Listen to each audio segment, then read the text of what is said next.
الرحمن الرحیم۔ مسئلہ اگر نظر کرد کہ فردا نماز نفل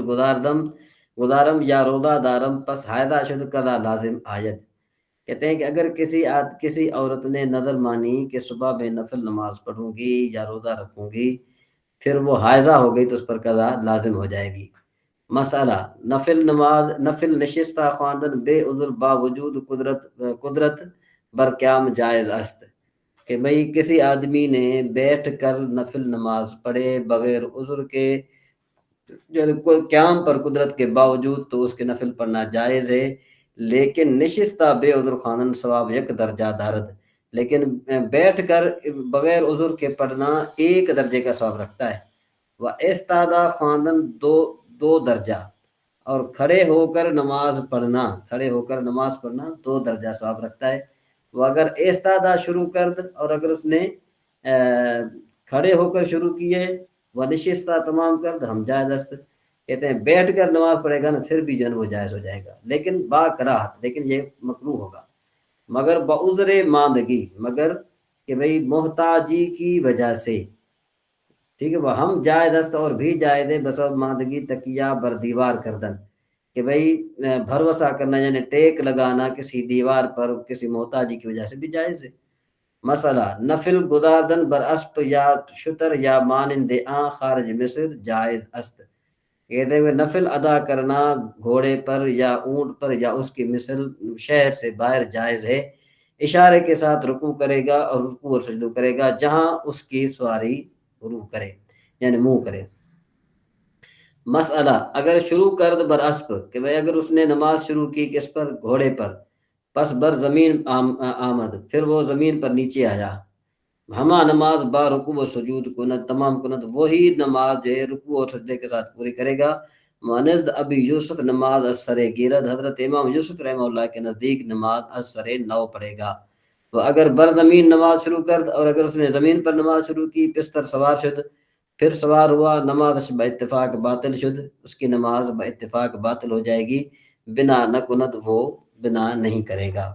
فصل سجود تلاوت واجب شد بر کسے کہ آیت سجدہ بخواند یا بشنود، کہ بھئی تلاوت کا سجدہ واجب ہوتا ہے اس شخص پر کہ جو سجدے کی تلاوت کرے، سجدے کی آیت پڑھے یا سنے،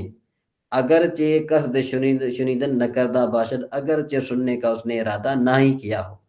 مسئلہ از خواندن امام اگرچہ آہستہ خواند، کہ بھئی امام کے پڑھنے سے اگرچہ واسطہ پڑھے، بر مقتدی سجدہ واجب شبد، مقتدی پر سجدہ صاحب واجب، سجدہ تلاوت واجب ہو جاتا ہے۔ وہ از خواندن مقتدی بر کسے واجب نہ شبد، اور مقتدی کے پڑھنے سے کسی پر واجب نہیں ہوتا، مگر بر کسے کے خارج نماز باشد، مگر اس شخص پر کہ جو نماز سے خارج ہو، وہ ازو بشنود، اور وہ اسے سنے، اور اسی طریقے سے وہ شخص کے جو رکوع یا سجود یا قوم یا جلسے میں سجدے کی جس نے آیت تلاوت کی ہو اس پر بھی۔ مسئلہ اگر کسے خارج نماز آئے سجدہ خواند، اگر کسی آدمی نے نماز سے خارج سجدے کی آیت پڑھی، وہ مصلی بشنید، اور اس نے مصلی نے نمازی نے سن لی، بعد نماز سجدہ کند، سجدے کے بعد نماز کے بعد سجدہ کرے گا، اگر در نماز سجدہ کند روا نباشد، اور اگر اس نے اسی نماز میں سجدہ کیا جائز نہیں ہے، لیکن نماز اس کی باطل نہیں ہوگی۔ مسئلہ اگر امام آیا سجدہ خواند، اگر امام جو ہے وہ سجدے کی آیت تلاوت کرے تو اس نے کی، وکسے خارج نماز آرا بشنید، کسی آدمی نے، وہ آدمی جو نماز سے خارج تھا، اس نے سنی، پھر اس نے اس امام کی اقتداء کی، اگر پیش از سجدہ کردن امام اقتداء کرد، اگر امام کے سجدے کرنے سے پہلے اس نے اقتداء کی، ہمراہ امام سجدہ کند، اسی امام کے ساتھ سجدہ کرے گا،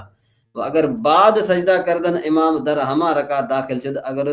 جو ہے نا امام کے سجدے کے بعد سجدہ کرنے کے بعد اسی رکعت میں داخل ہوا تو بالکل سجدہ نہیں کرے گا۔ اگر در رکعت دیگر داخل شد، اور اگر وہ دوسری رکعت میں داخل ہوا، بعد نماز سجدہ کند، نماز کے بعد سجدہ کرے گا، مانند کسے کہ اقتداء نہ کرد، اس شخص کی مثل کہ جس نے اقتداء نہیں کی۔ مسئلہ سجدہ تلاوت کے در نماز واجب شد، بعد نماز قضا نہ شود، کہ بھئی وہ آدمی کہ جس نے کہ سجدہ تلاوت، تلاوت کا سجدہ جس میں نماز میں واجب ہوا،